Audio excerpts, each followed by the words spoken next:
state and other diplomats stay at their hotel and pay for their hotel rooms and pay for their meals, that is an unconstitutional benefit to the President of the United States. Is that right? Well, there's so far a single court that has said that's right, and it's laughable. I mean, look, if that were the case, then President Obama accepting the Nobel Peace Prize would have been an unconstitutional emolument.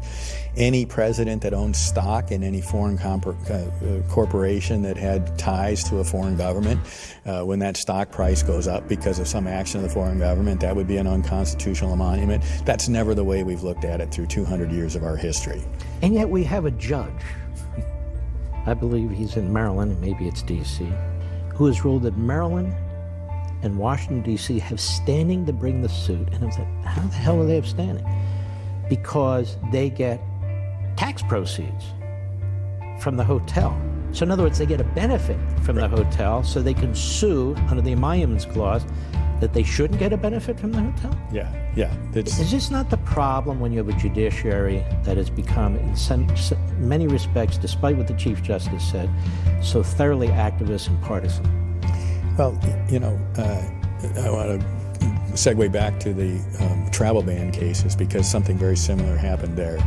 The judges that blocked President Trump's executive order on the travel ban, which was not a ban, it was a temporary suspension, didn't even cite the statute that clearly gave him the authority to do what he had done, and that had been used by every president from Jimmy Carter forward, and it was only this president that somehow ran afoul of it. These judges have become part of a resistance movement to undo the results of the 2016 election, and it really is a travesty. I think that's a greater threat to our constitutional system and the rule of law than any of the particular incidents, the